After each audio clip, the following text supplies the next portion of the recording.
Hey y'all, welcome or welcome back to my channel. If you're new, thank you so much for being here for the very first time. Please say hello in the comments and tell me where you're coming in from. And for those that come all the time, thank you so much. Y'all, today I'm going to be talking about something that we have waited for over a year and tell you how it all came together. This is going to be part one of a two-part series, and I'll tell you why we're going to do two parts later on in the video. But first, I want to thank our sponsor for this video, which is BetterHelp. BetterHelp is a great resource if you're looking for mental and emotional support and want to talk to a therapist. They have a team of therapists ready to help. All you have to do is you can click the link. It'll be the first link in the description below, and you can get 10% off of your first month. BetterHelp is a great resource, again, if you're looking for therapy. All you have to do is go on the website and you fill out a questionnaire, and based on the answers that you give on the questionnaire, they will match you with a therapist in as little as 48 hours. Once you're matched with a therapist, you can talk to them many different ways. You can talk to them via video call, via text, or via phone call. So it's very convenient and a great resource if you need some emotional support during this time. So thank you, BetterHelp, for sponsoring this video. Okay, y'all, let's talk about the video for today. So today is part one because only part of the project is done. Today I'm talking about, y'all, we are getting a well. We are finally getting a well. Yes. Okay. So why am I so excited? For a number of reasons. So if you've been here for a while, you know that over a year ago, it was during one of the bad winter dips in our area, we lost water for 10 days. Count them up. 1, 2, 3, 10. 10 days without water. And to say it was quite an experience, it was humbling, it was traumatic, and it was an eye-opening learning experience that I learned a lot. I'll pop some videos up here where I talked about that experience. And then that's what started me to really start thinking and talking about emergency preparedness. And I have a whole playlist on emergency preparedness if you're interested. And so on this video, I want to share with you the process of us getting the well and show you some footage of it actually going down and it happening. But more importantly, or just as important, I want to talk about the need to be self-sufficient, the need to be independent as much as possible, and the need to get moving on the things that you know you should do in terms of being prepared for weather crisis, whatever it may be. So let's backtrack. So over a year ago, it was really, really bad weather here. When I say bad weather, it was low temperature. So we live in Tennessee. And so the average low temperature, I would say in the wintertime, I would say 30 degrees. And I'm guessing something like that. Now, we certainly have times when it is lower than that. But on average, I would say, I don't know, 20 or 30 degrees, maybe on average, something like that. Well, this particular winter, it got into the single digits for multiple days in a row. And what happened is, in our county, the main water line broke. And so we did not have water for 10 days. Y'all, that's the first time I've ever been without water that long. It was quite the experience. Do you hear me? Quite the experience. So let me go back even further than that. The year before that, it was one of our first winters where, again, the temperatures dropped to single digits. And we did not leave our water running that particular night. One particular night, we got up the next morning, our pipes had busted and broke. That was our fault because we didn't leave our water running, to keep the drains flowing, all that. So that happened a year before this incident. So the next year, we said, okay, that's not going to happen to us again because, again, lessons learned, right? That's not going to happen to us again. And so the next year, we had the water dripping. It was all dripping. But then the next morning, we got up and there was no water. And I'm like, well, why is there no water? And we left the thing dripping. It's because a water main line had broken. Now I'm thinking, okay, well, we'll have water in a few hours. 12 hours roll by, and I'm like, that's interesting. 24 hours roll by. I'm thinking, okay, surely we're gonna have it tomorrow. Anyway, fast forward, it was 10 days before we had water again. So what? And we were not prepared. We were not prepared. So what did that mean for us? That meant that we had to find a way to get water. Now, at the time, there was lots of snow on the ground. So one of the ways that we got water was that we actually went out and just gathered snow in buckets and let it melt. That was one way that we got water. Also, in our city at the fire station, they had their water on, and you can come and fill up buckets to get water to like flush your toilets and things like that. So every single day, my husband would take 10 buckets down there to get filled up with water, which was, what, 50 gallons of water, 10 5-gallon buckets. And you would think that's a lot. But with 4 people, it was 4 people at the time living in our house, it was not a lot. So 50 gallons of water a day actually was not a lot. Once you flush toilets all over the house, you don't have very much left. And so we would use that to flush toilets and all of that. And then one of our neighbors brought us tons of water as well to like use for cooking and drinking. And then also the fire station, they did give out cases of water every day. So they would give us a case of water every day. So we were definitely blessed in that arena. But when I say we were not prepared, we were not prepared. And again, on the video, I talk about that. So I won't go into all the details about how I felt during that time because I actually did a video on it that I'll pop up here. But that brings me to today. So after that experience of not having water for 10 days, it reignited and resurfaced our need to have a well. And the well was one of the things that was top on our list when we moved out here 5 years ago. And so we had a few things on our list to get done when we moved out here, and we have done everything except 2, which is the well and which is solar. We've done the garden, we've done the root cellar, we've done a lot of other things on the property in 5 years. But a well and solar were the last 2 things on our list that have not been done. And so literally, we have been talking about it. But you know, you do a whole lot of this and not a whole lot of action. That means you're going to still be talking and no action. And so that really okay, I'm not going to go through this again because it was traumatic for me. And so my husband was supposed to call about getting the well. Fast forward. That did not happen. You would think after you go through something like that, you'd be Johnny on it. But no, that didn't happen. So anyway, fast forward again. We had another little episode where we lost water and power, but that time was only for like a day or so. But I'm like, see, we're messing up. So anyway, we finally called about getting a well. Little did we know that you got to get on a waiting list, a long waiting list. And so we got on the waiting list last August. So literally, we've been on the waiting list for 10 months. And I'll tell you, it almost felt like we were not on the waiting list because when we first called, they said, oh, we'll be in your area in the next couple of months. And so we would call. We kept calling and kept calling. And every time we would call, it would be like, oh, I'm sorry, they got caught on another job. Oh, they're working with the municipality. Oh, they're working with the city. And so we kept feeling like we were getting the runaround. And so then we called another company. And we were not getting anywhere with them. So it was starting to feel like we were never going to get this well. And then my husband got a call earlier this week from the well company. Says, we're going to be in your area tomorrow. We'll be there in the morning. I mean, just like that. No notice, more than a 24-hour notice. No, do you still want it? Do you still have your money? Nothing. Hey, we're going to be in your area tomorrow. We'll be at your house tomorrow morning. That was it. I couldn't believe it. I was like, okay. So a whole lot of nothing until like, oh, they're going to be here tomorrow.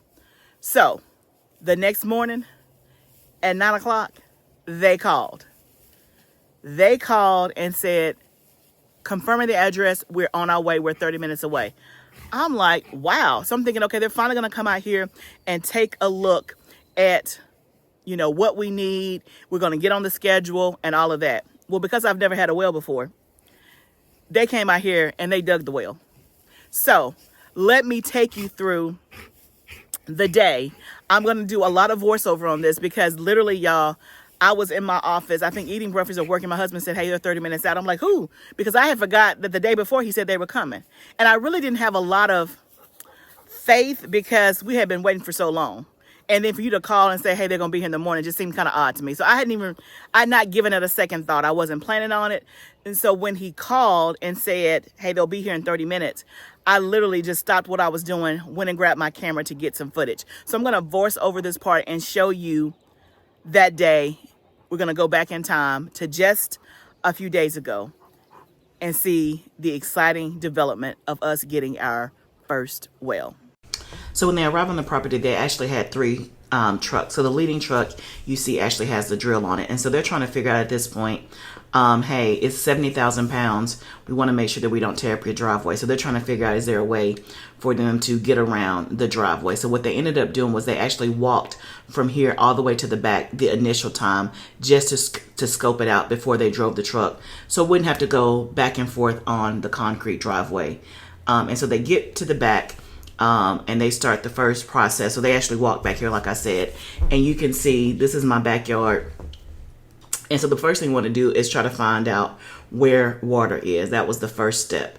And so there is another guy that you don't see in this particular shot. He is over to the side where the bushes are, and he is getting, he got a branch from the tree. You'll see him in just a little bit. And he's doing a process where I had never seen this before. I think they told me it's called wicking, where he takes the branch. It's almost like a V shape, and he is walking with the branch. And somehow they said that the energy from the ground or the water, it will pull the branch where the water is, which I thought was very, very interesting. So you can see him walking, again, that's just a tree branch from the property.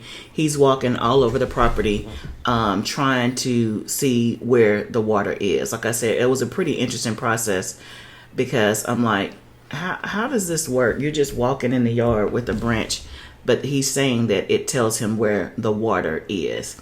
And that you can see him like moving, and actually he's not moving it. He said the branch itself is moving, because I guess wherever the water is, the energy from the ground or the water moves the branch. But it kind of tells him the best place to dig the well, which again, I had never seen that process before. Well, he was saying that they're looking for cross streams underground. That's the best place to find groundwater, and so they've decided that that's the best place over there. So that's the preliminary, I guess, findings. So we'll see what happens. So now that they believe there's water, they go ahead and start to bring the trucks back. But I'm glad that they, decided to look before they drove it back, and there was no semblance of water. But anyway, now he's going to direct the big leading truck back that has the drill. This is the one that weighs the 70,000 pounds. So they come up a part of the driveway, and then they cut through the grass, and they're going to back it in to the site where they want to drill. So he's just kind of directing them, and then you have two other trucks that are behind them. One, the second truck is the one that has the pipes, and then the third truck has a skid steer.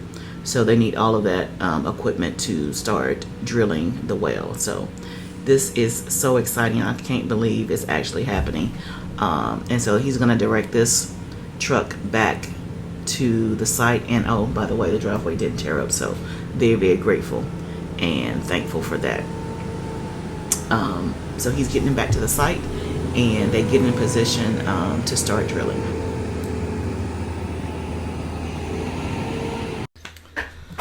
So all three trucks made it back there, and so the truck with the drill immediately went to work. So they probably started this process, I would say, around 11:30. You can see it kind of spinning right there. I'm going to pull in close so that you can see a closer shot. But basically, I mean, they just go through the ground. It was hard to kind of tell what they're doing. So again, they're just kind of drilling the ground. This is the beginning of the process. I checked back in like maybe an hour and a half later, and this is kind of where they were. The one main guy was doing the drilling. The other ones were kind of just sitting in the shade, taking a break. But you can see they have water that they had put around it to kind of find water. I don't know the best way to explain it, but you can see there's kind of like a pool of water, a pool of cement, and they're still drilling. So at this point, we are about 5 hours in. They got here, I would say, around 10:30. By the time they actually did the walk around, the survey and all that, and actually started digging, I would say it was probably between 11:30 and 12. And then I would say they dug for about 3.5 hours. And then they called my husband and said they were getting ready to go. Now, in the meantime, my husband and I had looked up. He was thinking, I wonder if they're going to be done by the weekend. On this particular day when they did it, it was a Tuesday. And I was like, what do you mean the weekend? Like, the weekend is like 5 days away. He's like, oh yeah, it can take a while to dig a well. And I was like, really? Like, I didn't know that, because again, I'm clueless. I've never had a well, never been around a well, so don't even know anything else about it, right? And so I was thinking, oh, so I looked up on Google, and Google said it could take 1 to 3 days. I was like, wow, who knew? Well, they got done digging the well the same day. So he called my husband and said, hey, we are done digging the well. And so my husband goes out there to talk to him and find out what's going on and all of that. Okay, so one of the reasons why this is going to be part one of the video is because you'll see as we go through the footage today, you'll see that we got the initial part of the well. The well is dug, but we don't have a pump yet. So that comes with a different group of people, same company, but there's like the pump team and then there's like the drilling team. And so the pump team has not come yet to do their part. So that's why it's going to be a part two. But the reason why I wanted to separate into two is that it may be a few weeks before. And so I wanted to kind of give you this news first because I'm excited about it. But then also, I want to hear from you guys who have a well.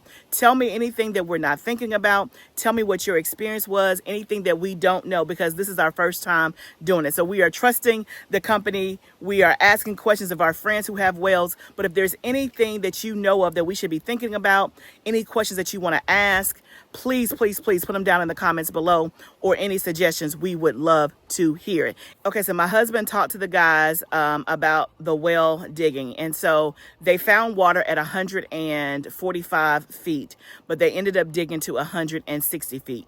Now, the guy said that he did not go further because he was hitting shale limestone. And he said that wasn't good for the water, and he didn't want to go any further, that you might hit sulfur, I think is what he said. Again, I'm just kind of repeating, regurgitating, because some of this doesn't make sense to me because I've never done it and I didn't see it. But he didn't go further down just because of it wasn't limestone, but limestone shale, which he said was not good. And so the frequency or the rate of the water that he estimated was 2 gallons per minute, which is not ideal. Ideally, they want somewhere around 5 gallons per minute. So what he is thinking, he said, again, this is my estimate, but when the pump guys come, they'll be able to give you a more hard number. He said, but usually I'm pretty good about the estimates. He said, but if that's the case, if you're only getting 2 gallons a minute, then I'm going to suggest that you get a water holding tank. So that way you have water, I guess, in excess. And I guess the way that I understand it, and again, this could be faulty thinking, but I think we would get the water holding tank and let the water pump and fill up the water holding tank before we start using the well. So that way we have a reserve of water, and so that we're not being depleted of water just by the 2 gallons per minute, if that makes sense. So let me know again if you guys have any experience with that. And we're thinking about getting a 1,000 gallon water tank. Now again, that was not original part of the plan because we didn't know what to plan. But here is a tangent, but an adjacent, very related. When we talk about being prepared from an emergency standpoint, and we talk about doing what you say you're going to do when it comes to not delaying and not procrastinating. When my husband and I first moved out here 5 years ago, I had some friends who have water holding tanks, and they was like, oh man, this is great. And it was a great idea for water storage. At the time, I had no idea, thinking, oh, we would use it to supplement the well, but just from a water storage. You guys know here on the property, we're doing a lot of things, but a lot of things that we're not doing. So one of it is we have a rain barrel that ain't been hooked up. And that rain barrel, it might be 50 gallons. So it's like good for like rainwater for the garden, but it's not good for water storage. So remember, when we did not have water for 10 days, if we would have had some water stored, that would have been helpful, but we did not. So here's my point. When we came out here 5 years ago, we were going to get a water holding tank. I kept pushing my husband, we need to get this. And what happened is we procrastinated, we delayed, and we didn't get it. Now, 5 years ago, the price was like $700. Today, that same tank that we were looking at is like $1,500. So it's like doubled in price. Why? Because people are preparing. People are trying to prep. People are doing a lot of things, and the economy has changed, and a lot of stuff has changed in 5 years. But had we got it when we knew that we needed it back then and had a sense of urgency, we would have paid half the amount that we're going to have to pay now. Now, again, hindsight is always 20/20, always. But the message, and if this can help somebody else, if there is something that you know you should be getting done when it comes to your emergency preparedness, I don't care if it's buying an extra flashlight, I don't care if it's getting a well, so whatever it is on your list for you and your family, and you know it's been on your list for a long time, and you have not made a move, and you have the money, let this be your reminder. Let this be your push to get it done. And I've said this before on my emergency prep videos. Emergency preparation is like insurance. It's not until you need it that you're like, oh, I wish I had it. Now, when you don't need it, you're thinking about the cost, and I can do something else with this money, and do we really need it? And is that really a big deal? Was it really traumatic that we didn't have water for 10 days? I mean, we made it. It wasn't really that bad, you know? It's kind of like, I liken it to childbirth. When I was having children, it hurt. It was painful. And I'm like, man, I'm never going to do this again. As soon as the baby comes out and you're enamored, you're like, it wasn't so bad, right? Because you're out of it now. And so I think the same thing happens when we go through a crisis or a traumatic experience when it comes to like emergency preparation, no power, no water, no food, whatever the case may be. In the moment, you're like, oh, this is not happening to me again. I'm calling first thing Monday morning. I'm putting a deposit down on this well. I'm putting a deposit down on and then when Monday morning comes and you got water and you got food and you warm and you cozy, all of a sudden it's like, well, I don't think it was that bad. And then you delay and then you procrastinate. And then another year goes by and another crisis comes. You're like, I can't believe we didn't do that. So I'm going to stop harping on that. But that was for somebody. If nothing else, it was for me. But I hope that you got something out of that. So if there's something on your list, get it done. Get it done. So back to the well. So the drilling guys left.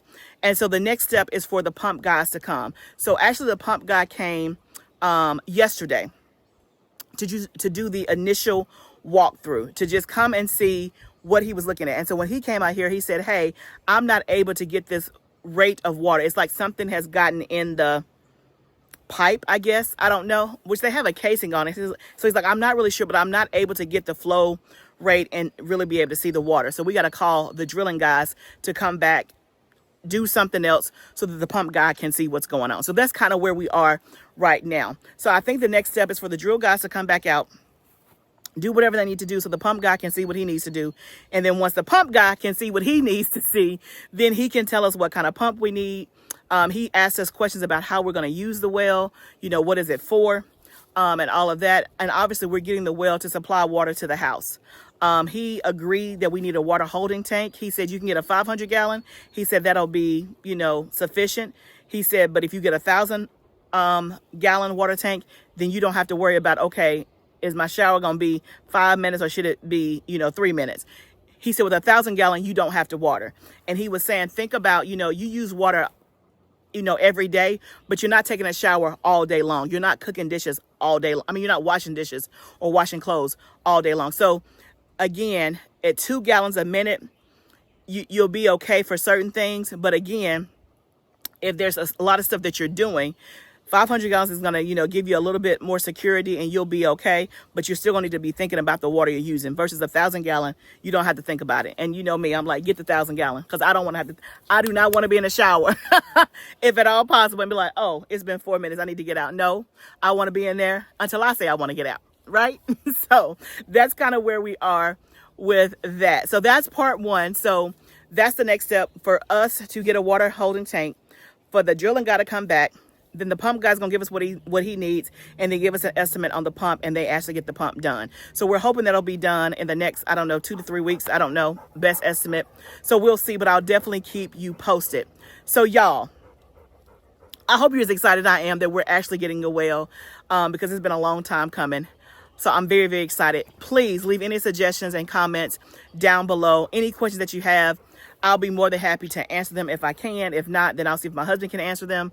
But y'all, this is all part of the journey. This is all part of having a homestead. This is part of building your self-sufficiency and being independent and not being beholden to the city fathers, the municipalities, and all of that. It just gives you another level of independence.